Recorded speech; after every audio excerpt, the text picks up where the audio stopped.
Hey guys, what is up? It's Dusty here and welcome back to another episode of the Daily Crypto News. And there's a couple of very interesting things that are happening in the crypto space right now, like for example this fresh lawsuit that accuses a former SEC executive of harming XRP investors as Ripple closes in on their big win. Now the last part of course is the way I like to read it, but apparently attorney Fred Rispoli is taking former SEC officials Clayton and Hinman to court for their actions against Ripple.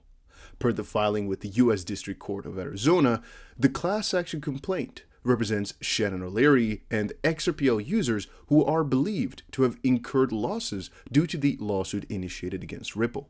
This is a very interesting case because we talked for months right now about all the quote-unquote, right? Make sure you understand, quote-unquote corruption within the SEC. Not proven, alleged.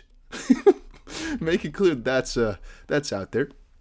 And so it's kind of justifying, or I would say rather nice, to see somebody take action. Not necessarily for the results, as I don't really care too much about that straight away.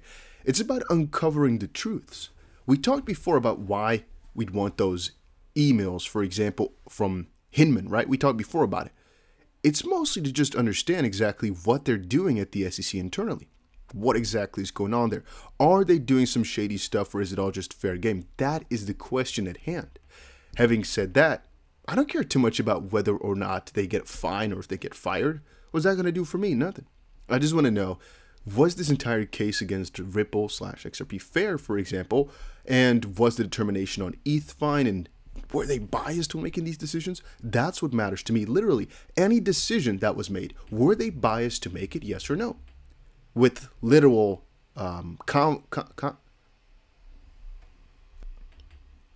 Oh, it froze there for a second. Not exactly sure where it froze. I just wanted to say, I only want to know about every decision that they've made and whether or not they were biased with anything that kind of involves me, right? Just kind of being selfish from a certain perspective, but it's because whatever happens within the SEC, man, there's so much corruption most likely out there in the space. We can't uncover everybody, you know? I would say, it's also not my goal to uncover everything. All we're trying to do is get justice for this specific XRP case, not trying to root out all the evil, because I would say that's nearly impossible. Then again, the lawsuit alleges that Clayton and Hinman engaged in secret meetings with the Ethereum network stakeholders during their tenure at the SEC without informing other commissioners at the agency. The heart of the suit is that they were supposedly plotting to destroy the XRP network, which again, I am not saying because I'm not sure that's the case, all right? I'm not sure if they were all plotting to destroy it or whether or not they were just positively biased to basically uplift Ethereum/Bitcoin, which is a direct rival to Ethereum, XRP, while deceiving the public that their personal views reflected the official position of a regulatory agency. Rispoli notes that the two former SEC officials were generously rewarded by the entities that were benefiting from the pair's exploits while at the agency, and their conduct, however, considerably impaired the plaintiff's business expectancy in the XRP network, leading to damages of approximately $42 billion. It's worth noting that several lawsuits have been filed against the SEC over the Ripple case. However, this class action complaint represents the very first time SEC officials have been named as defendants. So once more, what's being alleged right now is this specific conflict of interest. Notably, Jay Clayton has come under scrutiny over his handling of crypto affairs while he was the chairman at the SEC. He categorically stated in 2018 that Bitcoin was not a security. Moreover, the suit against Ripple was lodged just as his term at the SEC chair was ending. After leaving the agency, Clayton then took up employment at One River Digital Asset Management, a US-based investment firm focused on Bitcoin and Ether. This prompted the nonprofit organization Empower Oversight to go ahead and investigate him, Clayton, and Hinman on suspicion of potential crypto conflicts of interest. Then EO allegedly obtained more than 200 email records through a FOIA request, Freedom of Information Act, from the SEC. Based on these emails, the organization suggests that Hinman, and we covered this before on the channel as well, had been cautioned about a conflict of interest owing to his close relationship with the law firm Simpson Thacher and Bartlett. Simpson Thacher and Bartlett is part of the Ethereum Enterprise Alliance that promotes Ether and also became Hinman's employer after he left the SEC. Now, in recent developments to the ongoing securities fraud case between SEC and Ripple, the court rejected the SEC's request to basically reconsider censoring documents under privilege relating to Hinman's well-known speech in 2018, where he said Ethereum cannot be classified as security. And the judge basically said this due to a multitude of reasons, one of them being that the SEC is trying to change their stance in the middle of everything, and second of all, she looked through and she's like, well, my decision is final, which is good for Ripple. This ruling was considered to be a very big win for Ripple. Recently, a couple of days ago, was April 12th, by a respected defense lawyer within the XP community. So I'm going to say this is really interesting. At the end of the day, I'm not exactly sure what the consequences of this are going to be, nor if this is actually something that was filed really recently.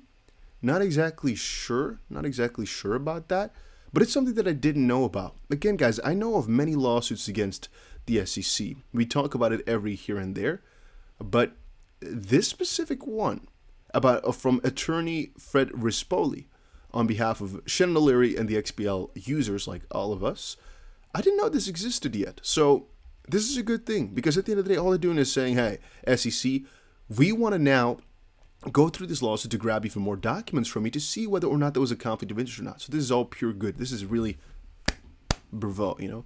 Then Latin America, Bitcoin, this is just the next news. All right, I have a couple other pieces. Latin American Bitcoin adoption gathers pace as Brazil makes its move. Brazil is the latest Latin American country to signal pro-crypto sentiment as it pushes to establish a legal framework around digital assets. This is very nice. A comprehensive regulatory framework for Bitcoin and crypto in Brazil is moving closer to reality.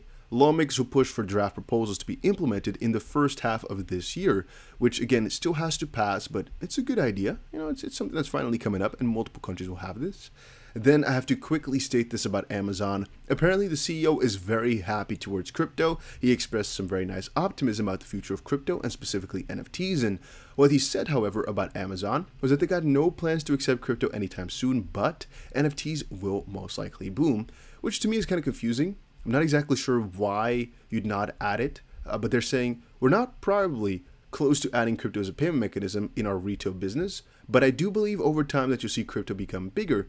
I do wonder why they wouldn't go for it, except for the fact that Bitcoin would possibly be such a small addition, and there would be so many scams in that system that it would be rather annoying. Then again, I'm also thinking if they just replace fiat with crypto, maybe it's just only for anti-money laundering that they're being a little bit more cautious about it, because fiat is a lot easier to track, specifically in their business is very important, because otherwise they can literally do anything they want in the same sense with crypto if they just host everything internally, right? If they don't make use of external wallets for all the users, yeah, it's the same, I guess. Elon Musk's $40 billion Twitter buyout plan puts a meteoric rally into play for Doge. Of course, if Elon Musk does or is able to buy Twitter, that would be crazy for Doge, most likely. People are anticipating that already. Cardano, this is very huge for Cardano, by the way, braces for a sharp move as Tether and USDC integrations into its blockchain near. I talked before about how we need stable coins, proper stable coins over on Cardano. USDT and USDC would be huge for that. And so it's just a waiting game for this to hop on over. And here it says, Wing Riders is one of the most exciting DEXs to launch on Cardano. And now they're bringing stable coins as well, which could be huge. There's just a lot of stable coins coming over. And I talked before about how some potential native stablecoin would also be juicy, but just a USDT and USDC, I guess then they are becoming native, by the way, but you guys get the drift, right? That we get some basically Cardano established cryptos, stable ones. That would be pretty cool. Then Plan B explains why Bitcoin won't drop below 24.5 thousand again. Some people are afraid of Bitcoin, that it might drop to realized price level of 24.5. However, last 3 times such a capitulation happened was caused, the cause was yellow circles. In 2011, Mt. Gox hack. 2014, Bitstamp exchange hack. 2018, the BS fee, the Bitcoin Satoshi Vision fork. Not seeing that now. So he's basically not seeing anything heavy. And then Willy Woo is saying Bitcoin SV fork was attributed to the sudden drop of Bitcoin's price below its major support level. Instead, he believes it was the impact of whale control of BitMEX perpetuals at full scale. Yeah, we can talk about this for a long time. I'm not exactly sure if I believe in this stuff ever at all. You guys already know what I say about it, right? Which is, it's very easy to kind of say, oh, it's not going to happen, and then change your mind once it does. so I don't really hold this too dearly. But hey, that was it for today's video. Hopefully you all enjoyed it. If you did, make sure you press the like button and subscribe, and I will definitely see you guys again in another crypto video later today.